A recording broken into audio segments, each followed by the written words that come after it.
오늘 본문 이야기는 우리가 너무나 잘 아는 이야기죠.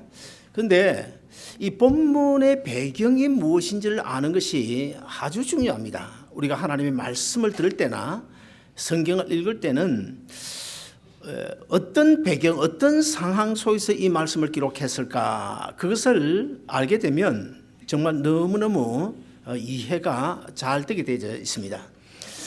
자, 오늘 본문의 배경을 살펴보기 전에 먼저 이스라엘 나라는 밀을 많이 재배했어요. 그리고 포도농사를 많이 했습니다.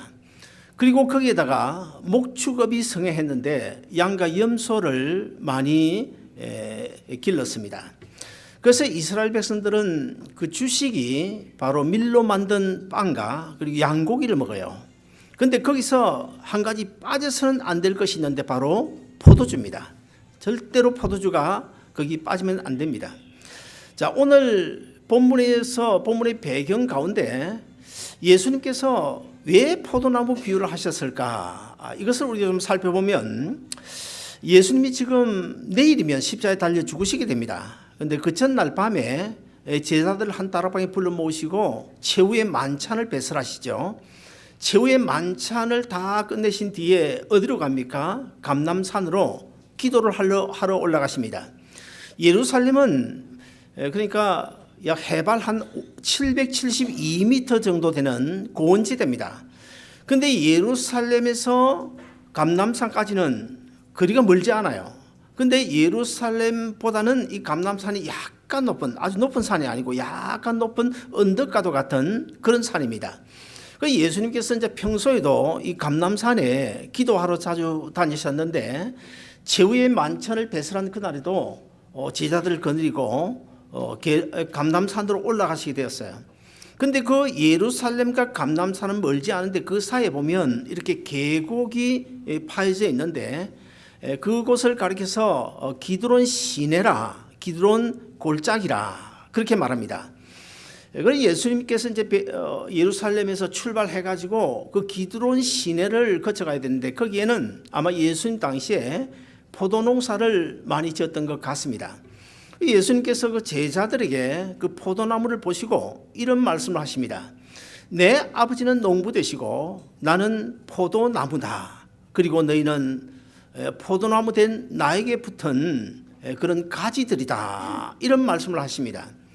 예수님께서 왜 그러면 이 포도나무 비유를 하셨을까? 거기에는 중요한 뜻이 있습니다. 이제 내일이면 십자가에 달려 죽으시게 되는데 예수님은 이런 생각을 하십니다.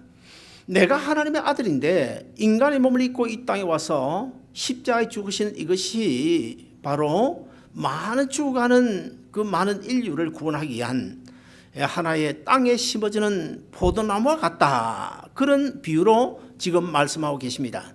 예수님께서 이제 십자가에 달리실 때에 먼저 체포가 되어지고 많은 고난을 당하지 않습니까? 매를 맞으시고 멸시와 천대를 당하시고 수모 모욕을 당하시면서 십자가를 지고 가시는데 어떤 면에서는 그 예수님께서 당하신 멸시와 모욕과 천대 이런 것들을 거름 삼아서 이 땅에 십자가를 지고 죽으시다가 3일 만에 부활하심으로 아주 새로운 포도나무로 움터나온 그것을 비유로 말씀하고 계시고 그렇게 새로 움터나온 그 포도나무에 붙어있는 가지가 바로 예수님의 제자들이고 오늘 이 자리에 계신 저와 여러분을 상징적으로 보여주고 있습니다.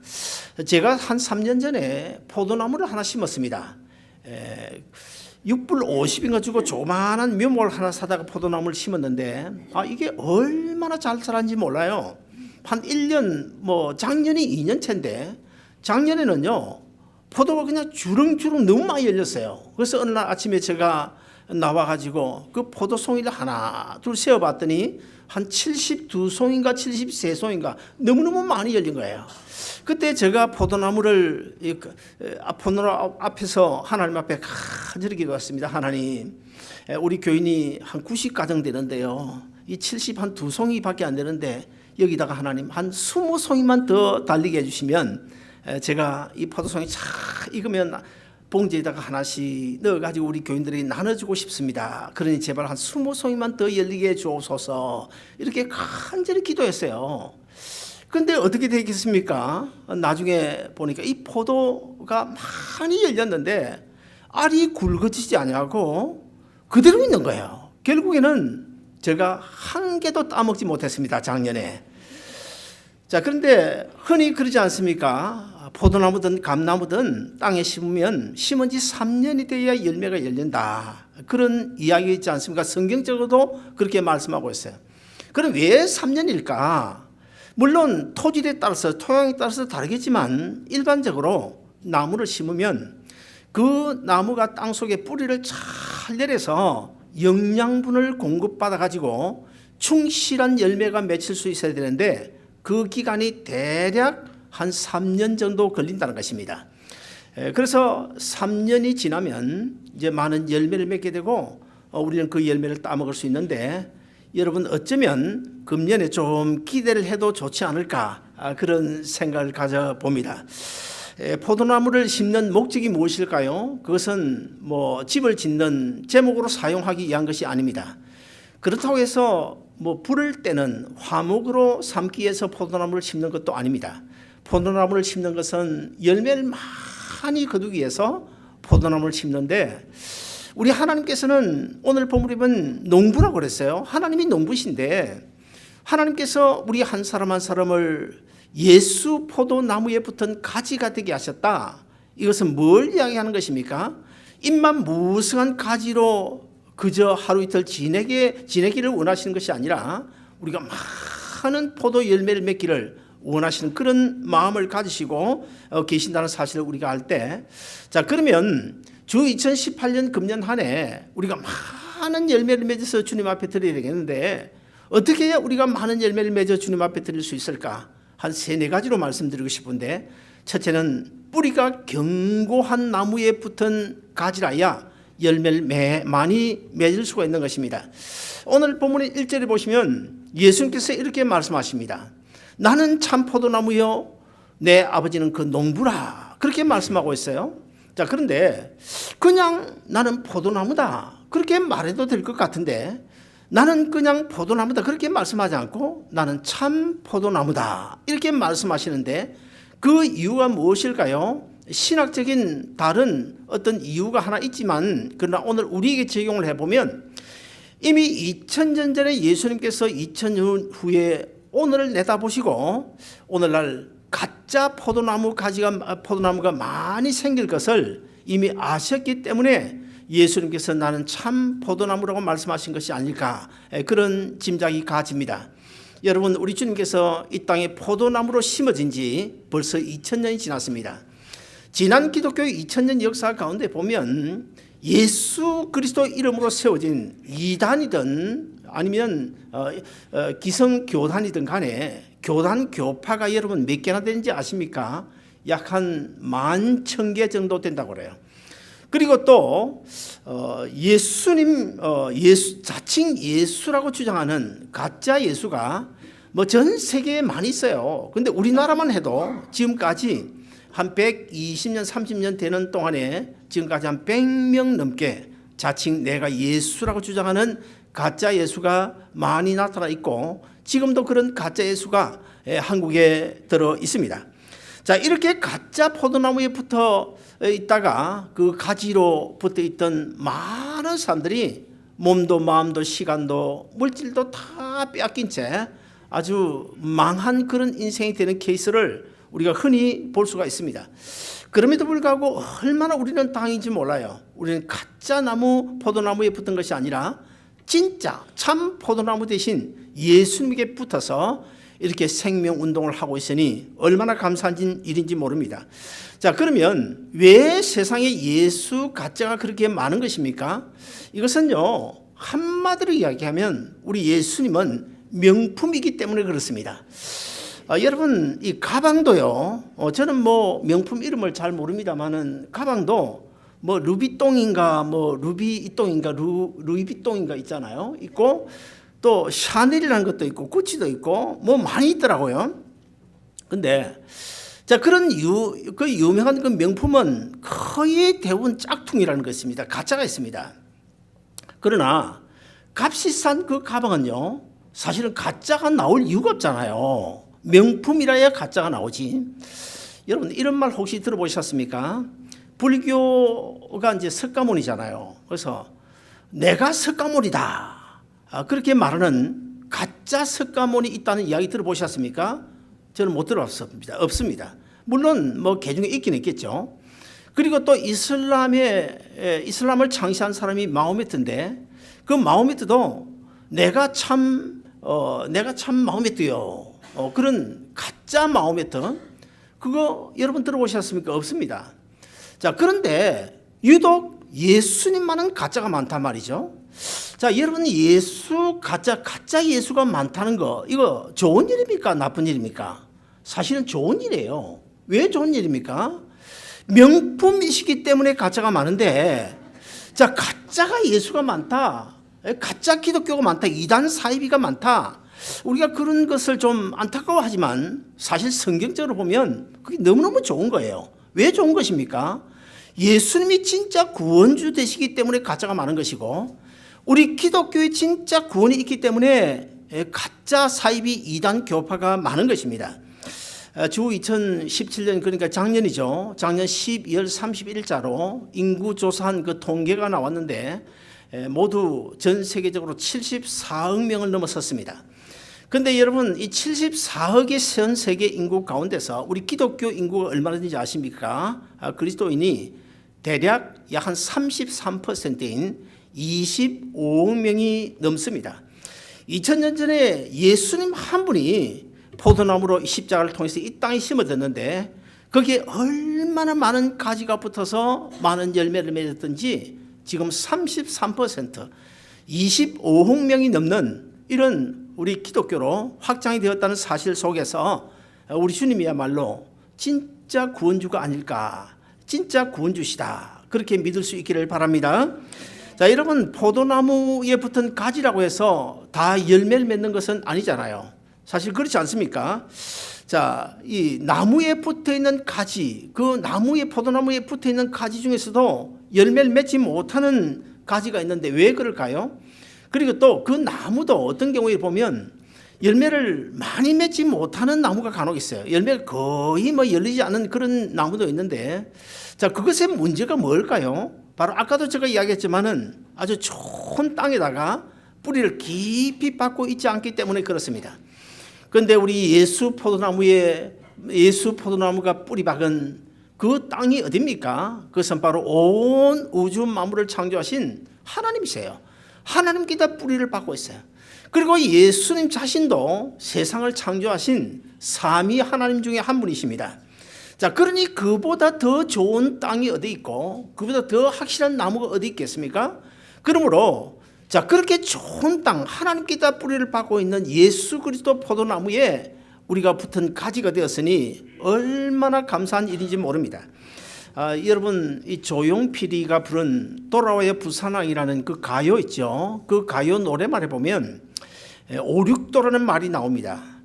제가 그 5, 6도가 있는 곳을 배를 타고 한번 지나가 봤는데, 그 5, 6도는 부산항으로 들어오는 그 길목에 있는데, 그 바다에 조그마한 이 돌섬이요, 6개가 이렇게 솟아 있어요. 그것을 가리켜서 이 5, 6도라고 하는데, 왜 5, 6도를 그런가 하면 날씨가 맑고 좋을 때는 이 섬이 다 6개 다 보여요. 그래서 6개로 보이고, 날씨가 좋지 않고 흐릴 때는 5개로 보입니다.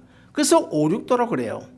그런데 그 5, 6도가 있는 그 주변에는 물살이 너무너무 셉니다. 그래서 수만 톤 되는 군함도 그 지역을 지나가다가 기관 고장이라도 일으키게 된 날에는 여지없이 떠내려갈 수밖에 없는 아주 물살이 센 곳인데, 그러면 그 5, 6도는요, 비가 오나 눈이 오나 100년 전이나 50년 전이나 지금이나 한결같이 날씨가 좋을 때는 6개로 보이고 날씨가 흐릴 때는 5개 보이는 그 이유가 무엇이냐, 한결같이 그 자리에 서 있는 이유가 무엇일까? 그것은 바로 지구 대륙에다가 뿌리를 박고 있기 때문일 것입니다. 그러면 오늘 우리는 어떻습니까? 오늘 우리는 사실 지구 대륙 정도가 아니고 아예 지구 대륙을 만들어버린 하나님께다 뿌리를 박고 있지 않습니까? 그럼에도 불구하고 사실 오늘 우리는 어떻습니까? 조그마한 별것 아닌 말 한마디 들어도 그만 그걸 참지 못하고 이리저리 흔들리다가 결국에는 자기가 뿌리박고 있는 그 뿌리채 그냥 송두리째 뽑아가지고 옮겨버리는 이런 경우를 우리가 들어볼 수가 있지 않습니까? 사랑하는 여러분, 이 시간 우리가 한번 좀 생각해 봐야 될 것입니다. 정말 나는 예수 그리스도 하나님께다 뿌리를 받고 살아가는 이 포도나무 가지인가? 나는 하나님의 자녀인가? 아니면 혹시 물 위에 둥둥 떠있는 그런 부초 같은 인생은 아닐까? 이런 것들을 여러분 한번 살펴보시기를 바랍니다. 그 다음에 두 번째로 열매 맺지 않는 가지는 제거해버린다고 말씀하고 있습니다.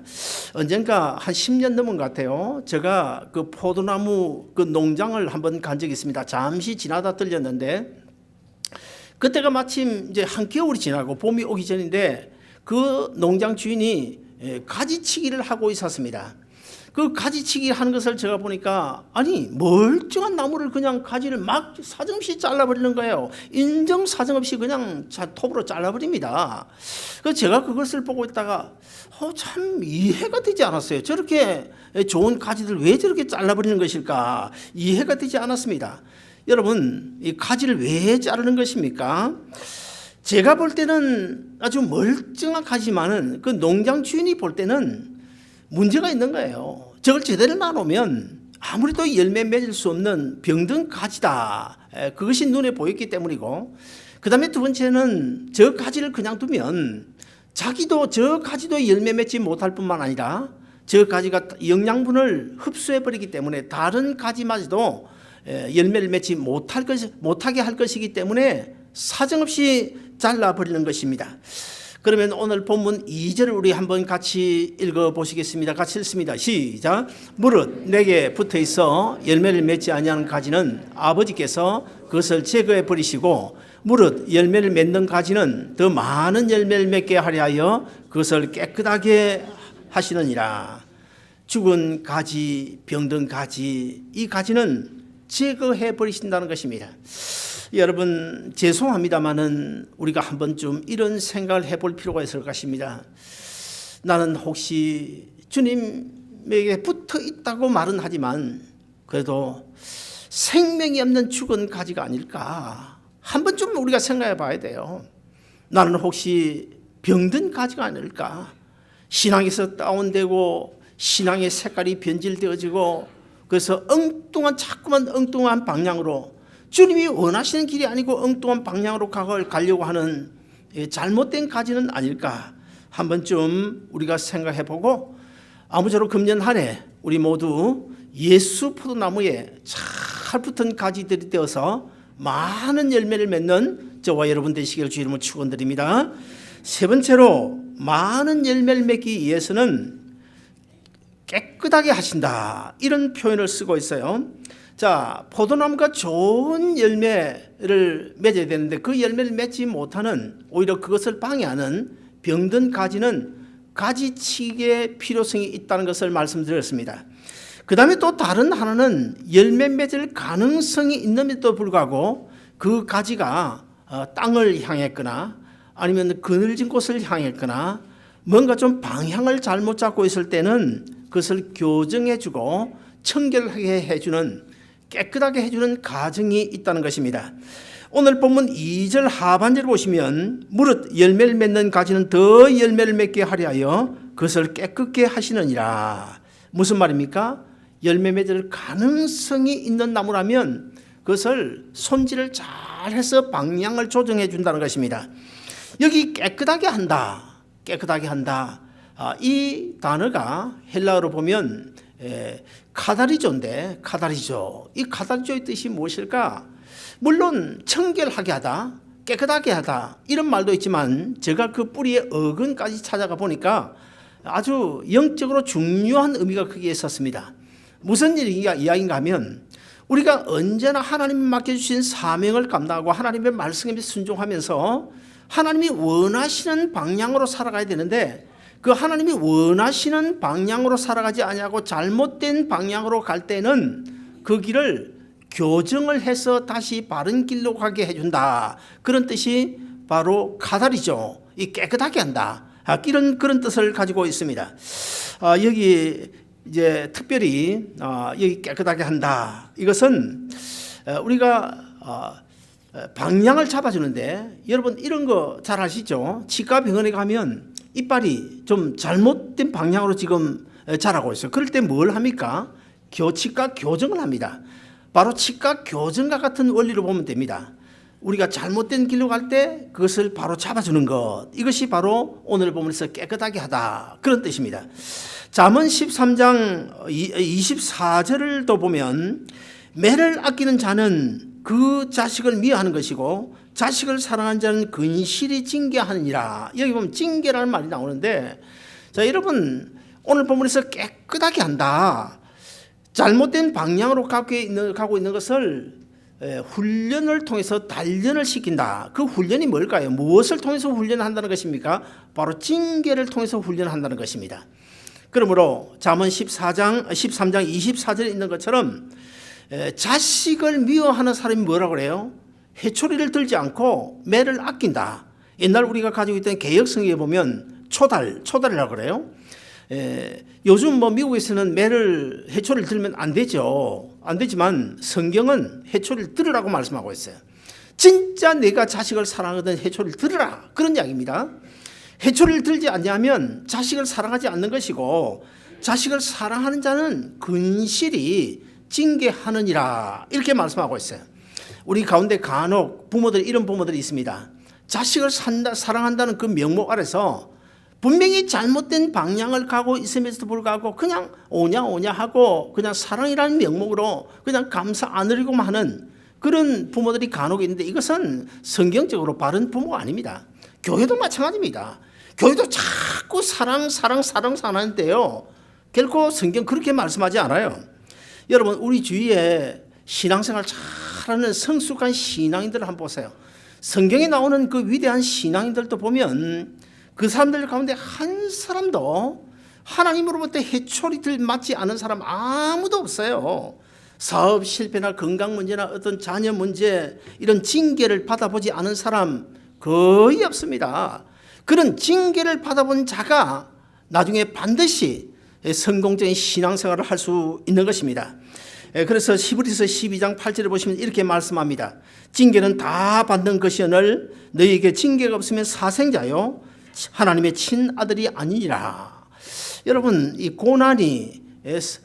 내게 고난이 유익이라, 이런 말씀이 성경에 기록되어져 있는데, 사실 이런 경우는요, 진짜 고난을 받아보고 그 고난 가운데서 주님을 만나는 그런 체험을 해본 사람만이 그 성경 구절이 이해가 돼요. 저는 옛날에 지금으로부터 한 30여 년 전에 정말 큰 어려움을 당하지 않았습니까? 그래서 언젠가 제가 말씀드린 적이 있습니다만, 옛날 현대에서 나오는 스텔라 하얀 승용차를 타고 영도 태종대를 2바퀴 돌았어요. 거기 가면 자살바위도 있고, 거기 때문에 간혹 자동차들이 넘어져 바다로 떨어지는 이런 자리도 있는데, 왜 제가 거기 돌았겠어요? 너무너무 괴롭고 답답하고 이제는 내 인생 끝났구나. 그래서 스텔라 승용차를 타고 2바퀴를 도는데, 마지막 2바퀴를 도는 과정 가운데 하나님께서 제 마음속에, 가슴속에 이렇게 말씀하시더라고요. 아들아 내가 이것 가지고 그러냐, 내가 회복시켜주마 하는 이런 음성이 가슴 속으로 들리는 거예요. 그래서 제가 차를 몰고 그날 밤에 나왔는데요, 제가 지금까지 약 한 14년 동안, 지금까지는 아닙니다만 14년 동안 참 무진 고생을 했던 것 같아요. 여러분 가운데 혹시 냉장고에 김치가 떨어져 본 적이 있습니까? 저는 냉장고에 김치가 떨어져 본 적이 있었습니다. 그러나 여러분, 그럼에도 불구하고 우리가 그런 고난 가운데서 정말 살아계신 주님, 지금도 여전히 나와 함께 계시는 주님을 만나게 되면 그때부터는 신앙의 자세가 완전히 바뀌어지고 인생의 터닝 포인트를 경험하게 되고, 그때부터는 성숙한 신앙인이 되게 되는 것인데, 그래서 히브리서가 말씀하고 있는 것처럼 징계는 누구나 받는 것인데, 만약의 경우에 너에게 징계가 없다면 친 하나님의 아들이 아니라, 무슨 말씀이죠? 그렇다고 해서 여러분, 지금까지 난 한 번도 징계를 받아본 적이 없다, 그러면 나는 하나님의 아들이 아니란 말인가? 그렇게 생각할 필요는 없습니다. 아마 여러분도 알지 못하게 하나님 나는 징계라고 하는 것은 크기가 스몰, 미디움, 라지로 다를 수도 있고요. 그 징계의 색깔도 옐로, 그린, 레드로 다를 수가 있습니다. 그렇기 때문에 누구나 우리 예수 믿는 성도들은 이 징계, 고난을 통해서, 어려움을 통해서 이 십자가에 달려 죽으신 하나님을 나의 구주로 영접하고 우리의 신앙이 성숙함으로 나아갈 수 있는 줄로 믿으시기를 바랍니다. 마지막 네 번째로 예수님 안에 있어야 많은 열매를 맺을 수 있다고 말씀하고 있습니다. 오늘 본문이 말씀하고 있는 이 열매도 한 뜻이 한 몇 가지가 나오더라고요. 헬라 원어를 찾아보면 몇 가지 나오는데 그냥 가실이다, 열매다 그런 뜻도 있지만 그러나 영적으로 아주 중요한 의미가 있는데 오늘 본문이 말씀하고 있는 이 열매를 맺어라, 열매 맺어야 된다. 이 열매라고 하는 것은 하나님이 우리에게 주신 그 사명을 가지고 우리가 묵묵히 주님께서 맡겨주신 그 사명을 위하여 한 발짝 한 발짝 성큼성큼 나아가는 주님 그리스도 안에서의 성숙한 신앙의 삶을 가리켜서 열매라 그렇게 말씀하고 있습니다. 그러므로 이 열매 본래 뜻은 우리식의 열매와는 좀 다른 뜻을 가지고 있죠. 그래서 우리 그리스도인들이 맺어야 되는 그 열매를 성경에 보면 곳곳에서 여러 가지로 소개를 하고 있습니다. 그러면 우리가 맺어야 될 열매 가운데 가장 큰 열매가 무엇일까요? 그것은 당연히 저는 전도라고 봅니다. 그리고 주위에 가난한 자들 위하여 구제 헌금을 하는 것도 열매고 또 교회 와서 봉사하는 것도 열매고 찬양대원으로서 하나님을 찬양하는 것도 열매고 또 우리가 예수 그리스도 안에서 그리스도인답게 살아가는 그 삶 자체가 바로 하나님께 열매라는 사실을 우리가 기억하면 될 것입니다. 그런데 성경에 보면 특별히 우리에게 열매가 무엇인지를 가르치고 있죠. 갈라디아서 5장 22절 23절을 같이 한번 읽어보시겠습니다. 시작. 오직 성령의 열매는 사랑과 희락과 화평과 오래 참음과 자비와 양선과 충성과 온유와 절제니라. 자, 이런 것들이 모두 하나님께 우리가 맺어드릴 열매라는 것입니다. 그리고 또 히브리서 13장 15절을 보시면 우리가 하나님을 찬양하고 경배하는 이 찬송, 예배 이것도 하나님께 열매라고 말씀하고 있는데 같이 읽어보시겠습니다. 시작. 그러므로 우리는 예수로 말미암아 항상 찬송의 제사를 하나님께 드리자. 이는 그 이름을 증언하는 입술의 열매니라. 자, 그러면 문제는 결론적으로 자, 우리가 열매를 맺어야 되는데 그럼 어떻게 해야 우리가 열매를 맺을 수 있을까? 바로 오늘 본문 5절과 7절이 우리에게 그 답을 주고 있는데 우리 같이 읽어보시겠습니다. 같이 읽습니다. 시작.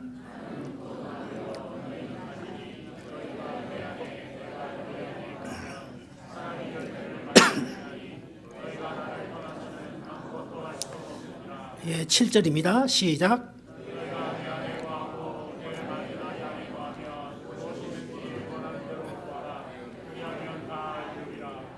자, 여기서 이 5절과 7절이 우리에게 가르치는 열매 맺는 비결이 무엇입니까? 바로 그것은 너희가 내 안에 거하고 내가 너희 안에 거하면 그런 뜻입니다.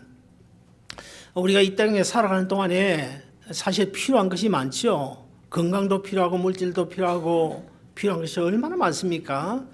근데 복음서에 보면 예수님께서 우리가 필요한 거 주시라고 약속하셨어요. 구하라 그러면 내가 주겠다. 분명히 약속하고 있습니다. 그래서 우리는 그 말씀에 의지하여 사실 너도 나도 하나님 앞에 기도하지 않습니까? 하나님 건강 필요합니다. 물질도 필요합니다. 내 자녀가 걸어가는 그 걸음도 형통하게 해 주옵소서. 우리가 이렇게 기도해요. 근데 여러분 기도하는 거 여러분 응답을 다 받으셨습니까? 때로는 응답이 되지 않을 때가 있습니다. 물론 우리가 믿음으로 기도하면 믿음으로 기도하는 자의 기도는 100% 하나님이 응답합니다. 응답하는데 어떤 방법으로 응답합니까? 우리가 원하는 대로 예스로 응답하는 경우도 있지만 조금 기다리라 웨이스로 응답할 때도 있습니다.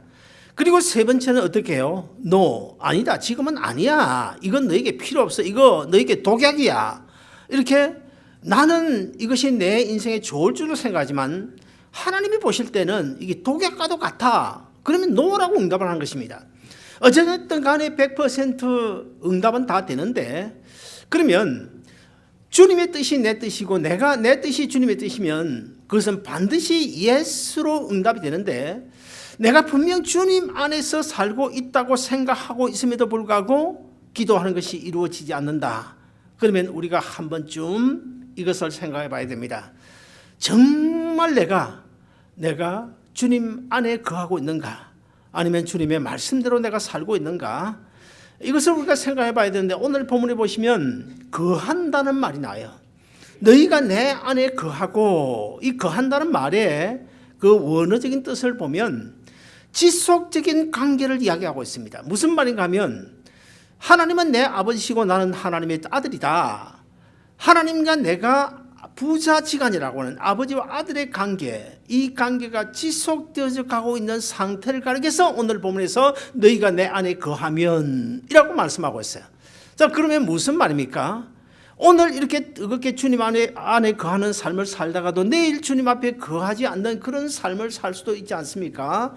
그런데 오늘 본문 성경은 지속적인 관계, 여전히 어제도 오늘도 내일도 모레도 한결같이 하나님은 내 아버지시고 나는 하나님의 자녀다. 이 엄연한 관계가 지금 이 순간에도 지속되고 있는지를 우리가 먼저 한번 생각해 봐야 돼요.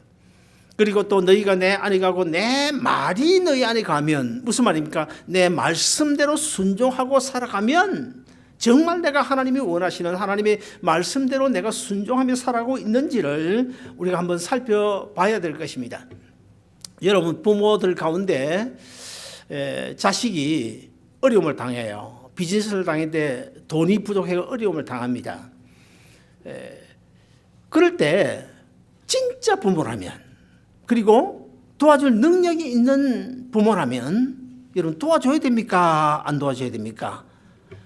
대답이 없네요. 요즘에는 나이가 들면 절대로 자식한테 재산 물려주면 안 된다. 어떻게든지 움켜쥐고 있어야 된다. 뭐 다들 그렇게 이야기합니다만은, 그럼에도 불구하고 진짜 부모라면, 진짜 부모라면, 그리고 능력이 있다면 사실 자식 도와주겠죠. 그래야 부모지. 그래 않으면 그 부모 아니잖아요. 하나님도 똑같이 왔습니다. 정말 내가 하나님의 아들이라면, 하나님이 내 아버지라면, 하나님과 내가 아들과 아버지의 관계, 그 관계가 지속적으로 계속되어져 유지되어져 나오고 있다면 하나님께서 어떻게 도와주지 않을 수 있겠습니까? 그래서 우리는 어려운 문제가 있을 때 하나님을 원망하기 전에 내가 정말 하나님을 아버지로 모시고 살아가는가, 그리고 내가 하나님의 말씀에 순종하며 살아가고 있는가, 이것을 먼저 생각해 봐야 될 것입니다. 이제 말씀의 결론을 맺습니다. 오늘 본문 8절에 보시면 너희가 열매를 많이 맺으면 내 아버지께서 영광을 받으실 것이요 너희가 내 제자가 되리라. 사랑하는 여러분, 금년 한 해 우리는 모두 예수 포도나무에 붙은 가지들인데 정말 금년 한 해 어떤 것을 통해서든지 하나님께 많은 열매를 맺어드리고, 그러므로 해서 하나님이 우리를 위하여 예비하신 은혜와 복을 마음껏 받으면서 힘있게 능력있게 그리스도인답게 천국 백성답게 하나님의 자녀답게 살아가는 여러분 모두 되시기를 주님의 이름으로 축원드립니다.